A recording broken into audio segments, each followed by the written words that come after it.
Hi guys, Razor here. Today I want to go through a little tier list I made. This is now from my perspective and the experience I had playing in the beta. Now I did play all three betas. I played almost 80 hours in the first two, and then this last Server Slam beta I couldn't quite play so much IRL stuff. Just the wrong weekend for me really. I could probably put in like 5 or 6 hours. I think I leveled one character, my Barb up, played a bit around, went to try a shower once, and that's it, you know. And that was the Sunday and it's all done. But yeah, between all the time I've played, let's say 80 plus hours in the betas altogether. I did level all classes to maximum level in the previous betas as well. And I had this problem where I wanted to see which character I want to play. Now normally I am a Necro main in most of the ARPGs I play. I like to play Necro, I like to play minions too. But it doesn't have to be minions. But the kind of a darker archetype is the one I normally resonate with. And let's just look at the list, and I was quite surprised that it changed to my character that I thought I would start to play. So this is my take on tier list of starter, and if you do not know what to play, maybe this is something you can do for yourself. Make a list in the certain categories.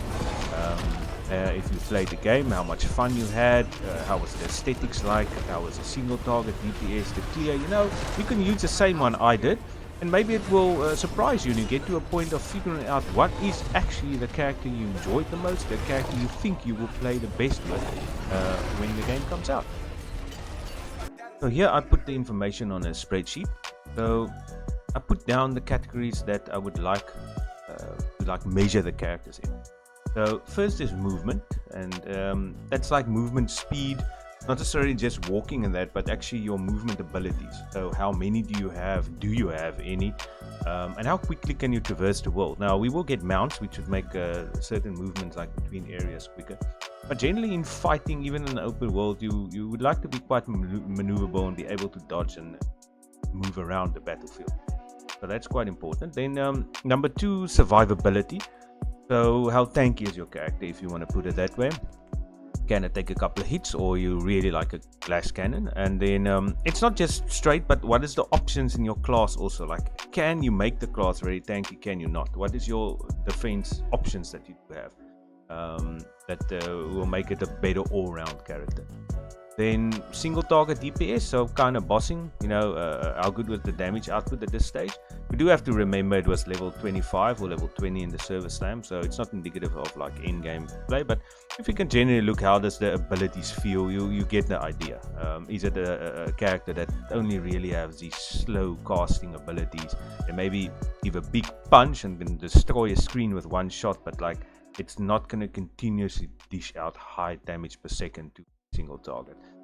And then clear area damage is how good the character can clear, and it's not necessarily it's got one skill that can just do the whole screen and that's it. So if you want to build a clear character, you can only use that. So how many options does that class have to clear very well?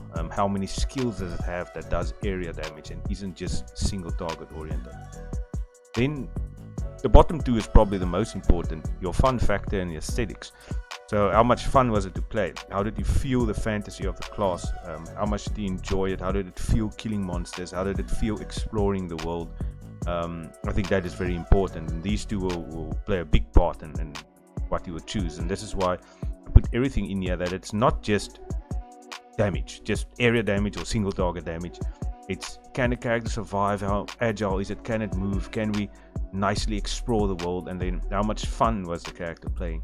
Aesthetics is, how does the character look? How was the graphics done for the character? How's the models look? Does it look like the fantasy of playing as? Does it sound? How is the voice acting, male, female?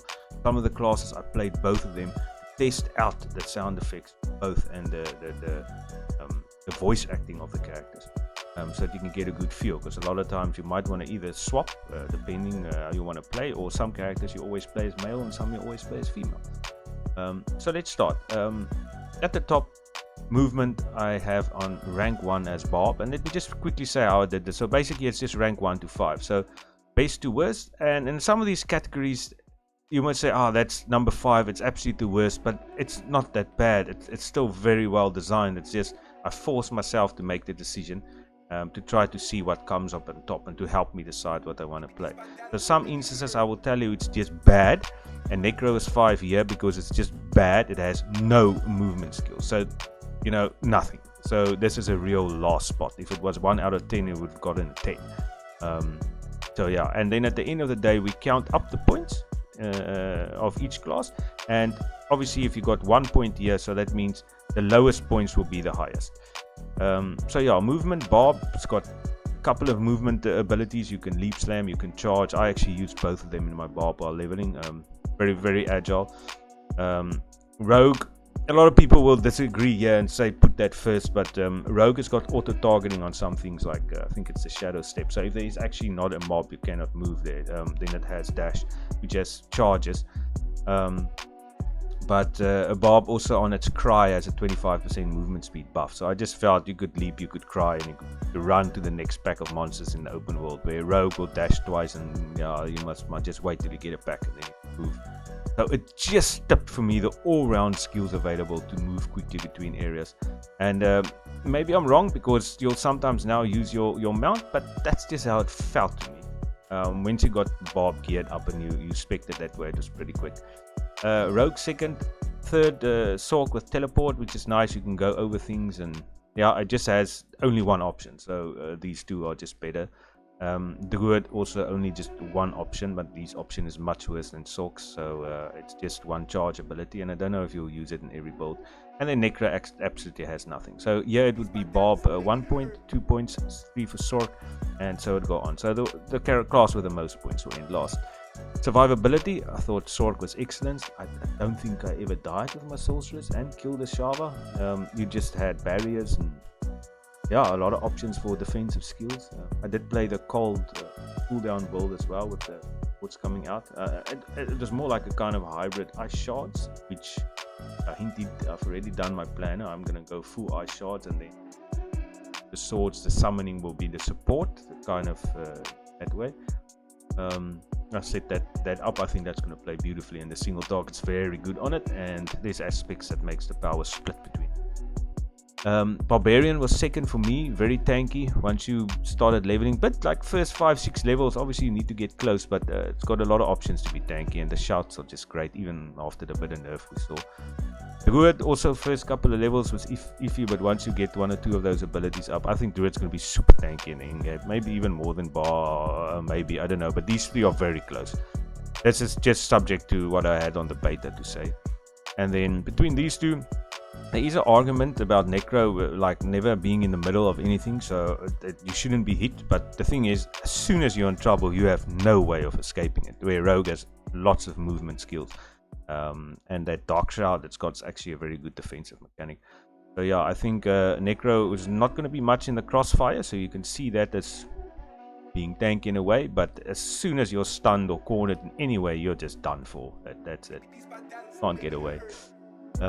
Single target, Rogue I think was absolutely the best. Played a couple of, I probably played the most Rogue. Those 30 hours was probably only Rogue.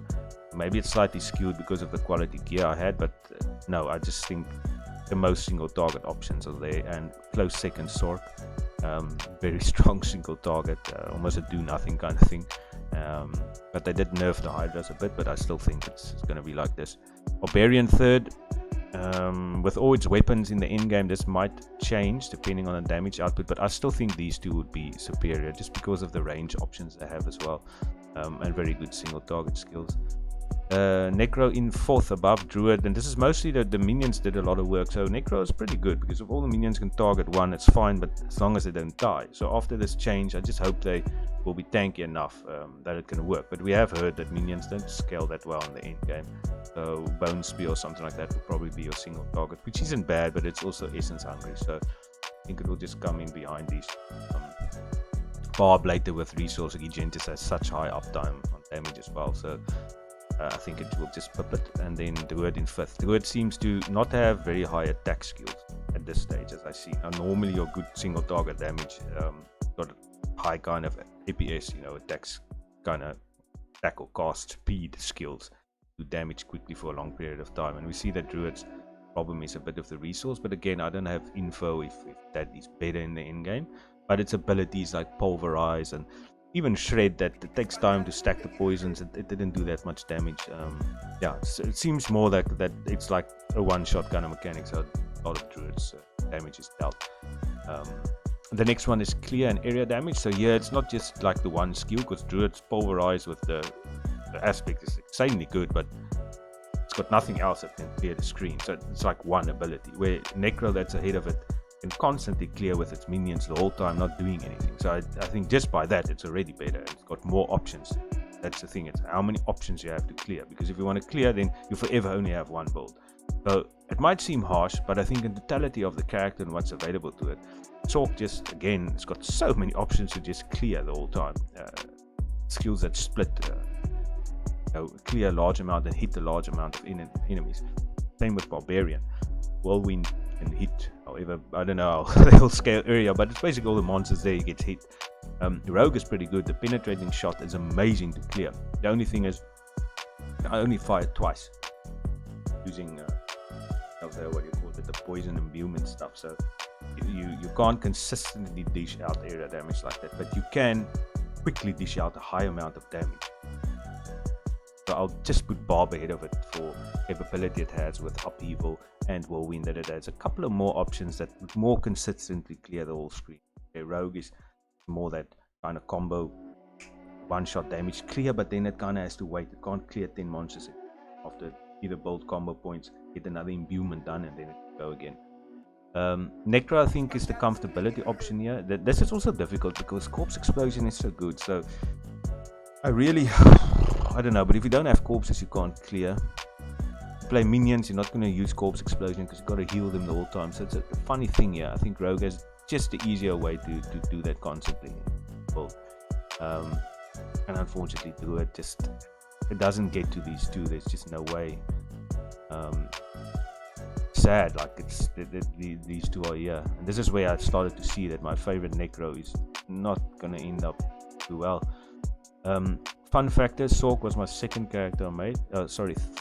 Second. I started making it on the first weekend, and then I mainly played Necro the first day of the next weekend. Went back to Sork to finish it, then played a Druid to end game or to 25. And fun fact, at the end I had to really sit. I was like sitting for an hour thinking about it, and I think the most smiles I had was playing Sorceress.